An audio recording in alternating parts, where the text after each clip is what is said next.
Hello, मैं हूँ Amrita. Movie की शुरुआत में हमें वकांडा राज्य दिखाया जाता है, जिसका राजा टीचेला एक बहुत ही खतरनाक बीमारी से लड़ रहा होता है और इस बीमारी का इलाज वकांडा के पास नहीं होता। यहाँ पे हम शूरी को देखते हैं जो टीचेला की बहन रहती है और वो अपने लैब में काफी सारे टेस्ट कर रही होती है।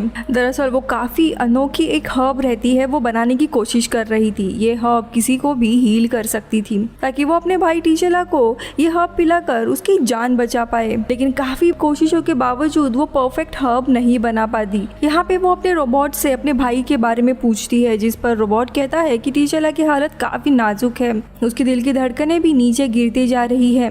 इसी दरम्यान शूरी की माँ रमोंडा वहाँ पे आ जाती है और शूरी को कहती है कि तुम बस अब रुक जाओ, ये सब करना बंद कर दो, इसका कोई भी फायदा नहीं है क्योंकि टीचेला अब इस दुनिया में नहीं है। ये बात सुनकर दोनों भी काफी इमोशनल हो जाते हैं। अब अगले दिन टीचेला का फ्यूनरल होता है, जहाँ पे राज्य के सारे नागरिक अपने राजा को आखिरी बार देखने आते हैं। अब ऐसे करते करते एक साल गुजर जाता है, जहाँ पे वकांडा ने नया राजा या रानी को नहीं चुना था। यहाँ पे टीचेला की माँ यानी रमोंडा ही वकांडा की रानी बन गई थी। वही दूसरी तरफ हम समुद्र में वकांडा का एक बहुत ही बड़ा शिप देखते हैं, जिसके अंदर एक लैब थी, जहाँ पे कुछ साइंटिस्ट एक खतरनाक मेटल पर रिसर्च कर रहे होते हैं। लेकिन तभी कुछ सिपाही आकर इनके ऊपर हमला कर इसे चारों तरफ से घेर लेते हैं। ये लोग वकांडा के मेटल की चोरी करने के लिए आए होते हैं, लेकिन वकांडा की आर्मी आकर इन्हें बंदी बना लेती है। इसके बाद हम देखते हैं दुनिया भर के काफी सारे लीडर्स की एक मीटिंग रखी जाती है, जिसमें वकांडा की रानी यानी रमोंडा को भी बुलाया जाता है। यहाँ पे दुनिया भर के सारे लीडर रमोंडा से कहते हैं,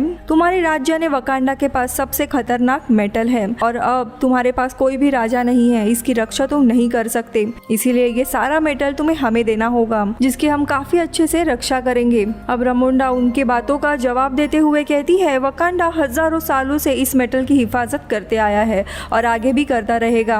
और रही बात मेटल को तुम्हें सौंपने की, तो वो हो नहीं सकता क्योंकि तुम मेटल लेके खतरनाक हथियार बनाओगे, जिसकी मदद से पूरी दुनिया तबाह होगी। इतना कहते ही रमोंडा उन सभी सिपाहियों को भी वहाँ पे पेश करती है जो वकांडा के शिप में उस मेटल को चुराने के लिए आए थे। और रमोंडा कहती है कि तुम्हें यही लग रहा होगा कि वकांडा के पास अब राजा नहीं है, इसीलिए वो कमजोर हो गया है, लेकिन ऐसा बिल्कुल भी नहीं है, क्योंकि हमारे पास भले ही ब्लैक पैंथर ना हो, लेकिन हमारे मेटल की रक्षा करने के लिए अभी भी उसके सिपाही है। और ये कहती ही वो पूरी दुनिया को एक वार्निंग देती है, अगर इसके बाद कोई भी वकांडा की तरफ आंख उठाकर देखेगा तो इसका अंजाम सही नहीं होगा। इसके बाद हम समुद्र के यहाँ पे आर्मी और एक एजेंसी के लोगों को देखते हैं जो उसी मेटल की खोज कर रहे होते हैं। इनके पास दरअसल एक ऐसी मशीन होती है जो इस मेटल को ढूंढ सकती थी।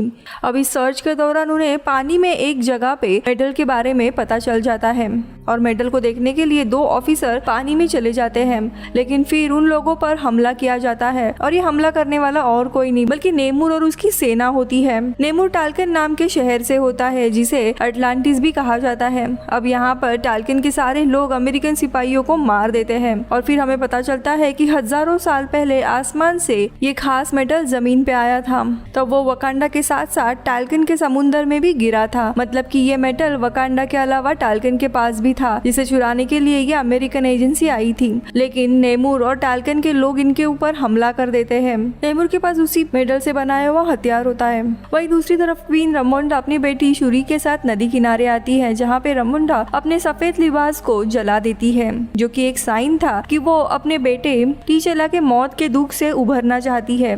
और सफेद कपड़े जो उन्होंने 1 साल से पहने थे उसे जलाना ये उसी की निशानी थी। लेकिन शूरी इन सारे बातों पर यकीन नहीं करती थी, इसीलिए वो अपने कपड़े नहीं जलाती। दोनों भी काफी इमोशनल होते हैं। लेकिन इसी दौरान नदी से नेमूर आता है और वो दोनों को भी अपने बारे में बताते हुए कहता है कि वो टाल्कन इस शहर का राजा है और उसे राजा टीचेला से बात करनी थी।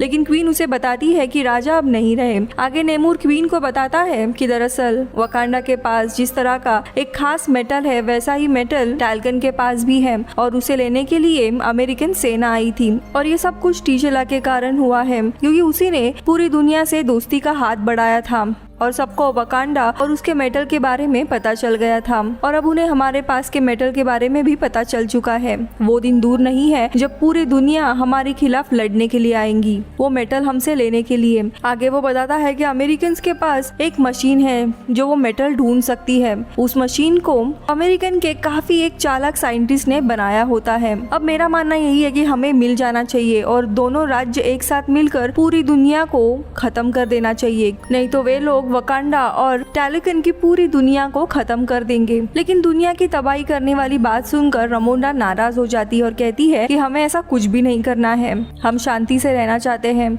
अब ये सुनकर नेमूर काफी गुस्सा होता है और कहता है कि इस गलती की शुरुआत आप लोगों से हुई है, तो आपको अब हमें उस साइंटिस्ट को सौंपना होगा जिसने मेटल ढूंढने की मशीन बनाई है, ताकि मैं उस साइंटिस्ट को मार सकूं। अब नेमूर उन्हें 1 हफ्ते का समय देता है और जाते हुए कहता है कि अगर आपने वो साइंटिस्ट हमें ला कर दिया तो मैं समझूंगा कि वकांडा हमारा दोस्त है, लेकिन अगर ऐसा नहीं हुआ तो पूरे दुनिया के साथ साथ वकांडा को भी तबाह कर देंगे। और धमकी देने के बाद वो वहाँ से चला जाता है। इसके बाद रमोंडा वापस आकर अपने जनरल को ये काम देती है, यानी उस साइंटिस्ट को कैसे भी करके ढूंढने का। यहाँ पे जनरल शूरी को अपने साथ लेकर जाने का कहती है, लेकिन पहले रमोंडा मना करती है, मगर बाद में वो इजाजत दे देती है। जिसके बाद शूरी और जनरल अमेरिका पहुंच जाते हैं और काफी कोशिशों के बाद वो साइंटिस्ट को ढूंढ लेते हैं। हैरान करने वाली बात ये कि वो साइंटिस्ट दरअसल 19 साल की कॉलेज जाने वाली लड़की थी जिसका नाम आयरन हेड था और उसे वे लोग अपने साथ लेके जाने के लिए निकलते हैं। लेकिन तब भी पता चलता है कि अमेरिका और वो एजेंसी के लोग इनके पीछे पड़े हुए हैं और वो हमेशा ही शूरी और आयरन हेड पर नजर रखे थे, यानी कि ये एक ट्रैप था और वो इन तीनों को भी पकड़ लेते हैं। लेकिन तभी साइंटिस्ट यानी आयरन हेड अपने असली रूप में आ जाती है, यानी पूरा अपना सूट पहन लेती है और वहाँ से चली जाती है। जिसके बाद शूरी और जनरल भी अपनी गाड़ी और बाइक लेकर वहाँ से निकल जाते हैं, मगर जाते ही वहाँ पे टैलिकन की आर्मी आ जाती है जो इनके ऊपर हमला कर देती है, क्योंकि इन सिपाहियों को भी नेमूर ने ही भेजा होता है ताकि वो साइंटिस्ट यानी आयरन हेड को पकड़कर नेमूर के पास लेके जाए। यहाँ पे सिपाही और जनरल के बीच में काफी लड़ाई होती है, लेकिन जनरल हारने लगती है और फिर वो आयरन हेड और शूरी को भी अपने साथ लेकर जाते हैं नेमूर के पास टैलिकन में। अब यहाँ पे जनरल वापस आती है वकांडा और वो क्वीन को ये सारी हकीकत बताती है, जिससे क्वीन बहुत ही गुस्सा होती है और जनरल को अपने ओहदे से निकाल देती है। जिसके बाद क्वीन अपने पुराने कमांडर के पास आती है जो पहले वकांडा के लिए काम कर चुकी थी। रमोंडा के अनुसार ये कमांडर एक स्पाई हुआ करती थी जो अलग अलग देशों में जाकर वहाँ पे रह चुकी है। शूरी और आयरन हेड को छुड़ाने का काम देती है। अब जनरल मान जाती है और तुरंत वो टैलिकन के लिए निकल जाती है। वहाँ पे काफी सारे सिपाहियों के साथ उसकी लड़ाई होती है जिन्हें वो मार देती है और शूरी और आयरन हेड को बचाकर वापस वकांडा लेके आती है। लेकिन यहाँ पे हमें पता चलता है दरअसल शूरी और आयरन हेड नेमूर के पास थे। तब शूरी ने नेमूर को समझाया था कि वो आयरन हेड को ना मारे और इनके काफी बातचीत के बाद नेमूर ने भी सोच लिया था कि वो इसे नहीं मारेगा। और इसी दौरान नेमूर ने भी अपनी सारी हकीकत और अपने अतीत के बारे में शूरी को बता दिया था। और यहाँ पे हमें नेमूर के अतीत के बारे में पता चलता है। दरअसल उसकी उम्र 450 साल होती है। सदियों पहले उसके माता पिता इंसान थे और वो भी एक गांव में रहा करते थे, लेकिन गांव में एक बीमारी फैलने लगी थी और गरीबी की वजह से काफी सारे लोग मारे जाने लगे। इसीलिए इन सब ने मिलकर अपने भगवान से प्रार्थना करने लगे कि हमें इस संकट से छुड़ाओ। जिसके बाद उनके भगवान ने सपने में आकर उन्हें एक फूल के बारे में बताया था जो किसी भी बीमारी को ठीक कर देता है और वो इतना ताकतवर है कि उस फूल के कारण इंसान में काफी ताकत आ जाती है। दरअसल ये वही हर्ब होता है जो शूरी लैब में बनाने की कोशिश कर रही थी। खैर यहाँ पे नेमूर के माता पिता और गांव के बाकी सारे लोग जाकर उस फूल को हासिल कर लेते हैं और उसका रस निकाल कर पी लेते हैं, मगर उसका रस पीते ही ये पूरी तरीके से अलग होने लगते हैं। इनके शरीर का रंग नीला पड़ जाता है, इनमें काफी सारी शक्ति आ जाती है और देखते देखते काफी ताकतवर बन गए थे, यानी ये इंसान से भी ऊपर थे। लेकिन अब दिक्कत ये थी कि ये लोग जमीन पे नहीं रह सकते थे। जैसे वो फूल पानी में था वैसे ही इन्हें भी अब पानी में जाके रहना था।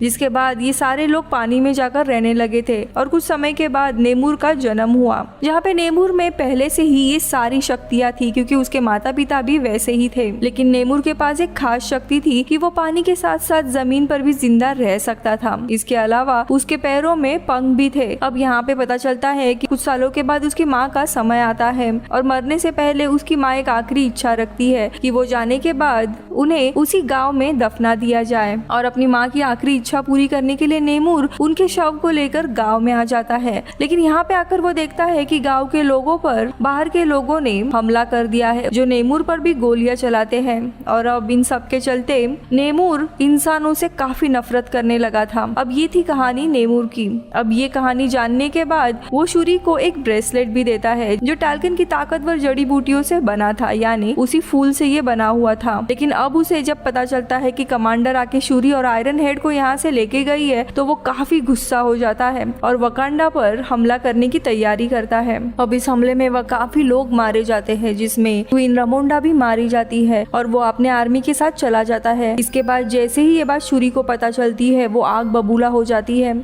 और उसे नेमूर से अब कैसे भी बदला लेना था। उसी ब्रेसलेट से निकाली हुई जड़ी बूटी पर दोबारा से काम करने लगती है, जहाँ पे रिसर्च के बाद उसे पता चलता है कि ये कोई आम जड़ी बूटी नहीं है, बल्कि इनमें काफी ताकतवर जड़ी बूटी है। वो सारे ताकत है जिससे ये पूरी दुनिया जीत सकती है। ये जानते ही वो इन सारी जड़ी बूटियों को अपने भाई टी-शेला के डीएनए में मिला देती है, जिसके बाद आखिरकार वो एक सिंथेटिक हब बना लेती है जो काफी ताकतवर था। दरअसल ये जड़ी बूटी बनाने का कारण यही था कि उन्हें एक ऐसा योद्धा चाहिए था, ऐसा एक ब्लैक पैंथर चाहिए था जो वकांडा की रक्षा कर सके। लेकिन यहाँ पे बदले के भाव में वो उस हब को खुद पी जाती है। उसे लगता है कि अब उसे उसके माता पिता नजर आएंगे, मगर वो नहीं, बल्कि एक खतरनाक नाइट उसे दिखाई देता है, जो शुरू में कहता है कि तुम अपने भाई टी-शेला की तरह नहीं हो। वो एक रहमदिल इंसान था, काफी बहादुर था, तुम अपने भाई की जगह कभी भी नहीं ले सकती। ये सुनते ही शूरी काफी गुस्सा हो जाती है और उसी दवाई की वजह से वो काफी ताकतवर बन गई थी और अब वो ब्लैक पैंथर का सूट पहनकर बाहर आती है और इसी तरह नई ब्लैक पैंथर बन जाती है। इसके बाद यहाँ लैब में हम देखते हैं आयरन हेड भी अपने लिए काफी मजबूत सूट बना लेती है और इन दोनों को भी पहले से ही पता चल गया था कि नेमूर की कमजोरी दरअसल गर्मी है, इसीलिए अगर उसे गर्मी में रखा जाए,